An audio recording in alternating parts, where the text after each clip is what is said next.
Hi, I'm Nancy Laffey from Completely Quilted, and today we're talking about your section 10, which is the last month, or the last section of your Tula Pink butterfly block of the month. So I hope you've had so much fun making all of these blocks for your wings, because today we're going to get the last missing piece of the puzzle to get to sew those wings together and finish your quilt top. So section 10 has your fabrics for the body. And I'm going to show you my techniques for flying geese. Even though we've made flying geese already, I'm going to show you how to get organized to create this cool rainbow effect for your section 10. We're also going to be talking about borders and binding for this final installment. So we're ready to make our flying geese units. We've made flying geese units before, but I want to talk about a few things with this month for making your body option B. So for this month, you're going to have a fabric here, and this fabric is a white on white print. And it's important that you find the right and wrong side of this print. This is the wrong side here. You can kind of see that that fabric paint is sort of muted. If I turn it over the right side, you can see how crisp it is. So the right side of the fabric is going to have that crisp paint. We always want to mark on the wrong side of our fabric. So take care when you are marking this white on white fabric that you are always going to mark on the wrong side. If you're paying attention to this and going ahead and just marking all of your squares, you're going to be better off when you get started with all these flying geese blocks. This month you are also given all of these, well, not all of these, but you're given more of these solids. I think you're given these two here, and you're going to be given a couple more purple. It might be these two. I know you get two purple. I think it's actually, yeah, I think it is these two. So all of these solids here are from my previous months, and these four here you're getting this month to complete that body option. So I always cut these kind of as I go, but you can just cut them all right now if you haven't been cutting them as you go to make up this body B option. I think it's really important to line up your fabric in the way you want them to go, kind of as this rainbow color effect. And we're going to start with the top unit. So we're going to start with my top rectangle. I'll scoot these up so you can see. My top rectangle is going to be a flying geese unit. However, it has, like, the sky of the flying geese is going to be my background. So I'm just going to go ahead and set that aside, and so I know that this needs to be stitched together. Then I'm going to move down to the next rung or the next row. So the next row is going to be a white on white, and again, I want to make sure I have the right side up here, and it is going to have a flying geese unit of the dark of the color from the previous row. So I'm going to go ahead and mark those. And I think it's important as you're stitching these to just keep placing them one after another in the order that you're going to sew them. And it doesn't have to have, it can be half at a time. So then my next rung is going to be this large color here.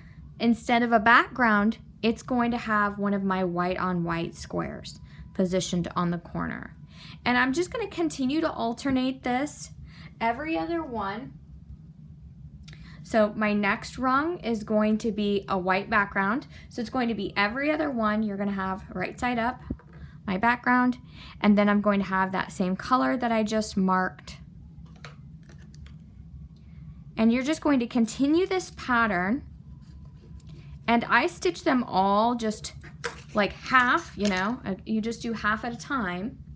And then when I come back to sew the other half, I'll know exactly what goes on its corner. So that was a white rectangle. Now I'm back to a color rectangle. A color rectangle with the white on the corner. Then the next one will be a white rectangle, right side up, with that same color on the corner. and you're just going to keep going through all of your rainbow colors.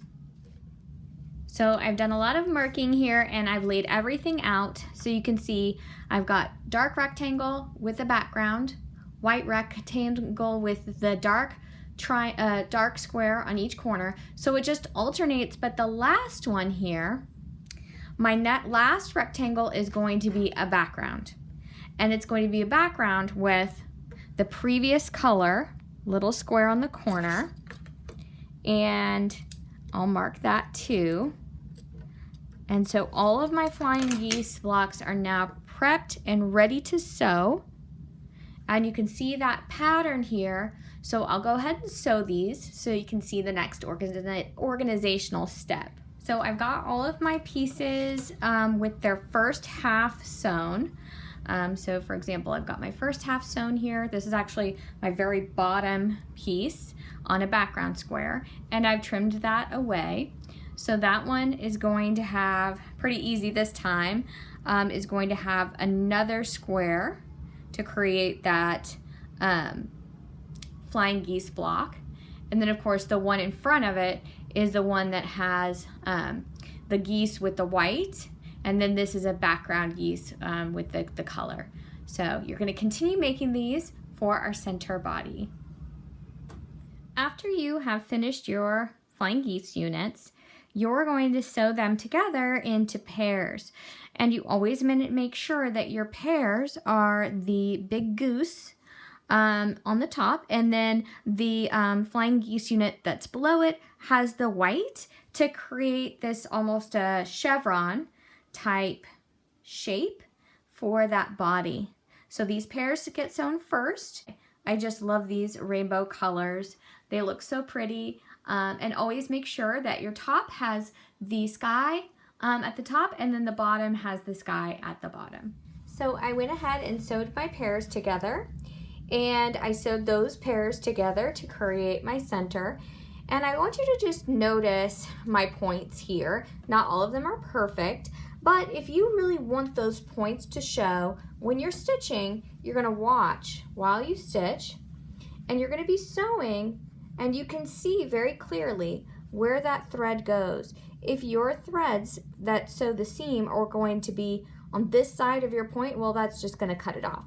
So you always want to make sure that your threads width to this side of that intersection to create a nice point like that one. Where's the one that's not so good? This one here, it's not like super perfect. So let's check out on the back side. You can see my thread goes right through the intersection instead of a thread's width away, and that makes it look like the point is just a little bit blunt there. So go ahead and stitch all of your pairs together to create your center section, and then we'll show you how this all gets sewn together. So I'm so excited. I got my borders on and I got everything quilted, but now we need to talk about the binding. So included in your block of the month is going to be the same fabric as for your border as the binding. But in Tula's instructions, she talks about having enough extra fabric. So you can see I have a pretty great rainbow of extra fabric left over from all of those fat eights that you got throughout your block of the month. So in her instructions, she does acknowledge that you have extra fabric and you can use that to make another quilt, or you can also use that to piece your binding. So I decided to go ahead and give that a shot. I have cut one strip each off of my leftover fabric. So, and that's even if I had a whole length of a fat eighth or a shorter amount. And then I went ahead and separated it by color. So how satisfying is that? All the way through that rainbow. And it's about 400 running inches of binding.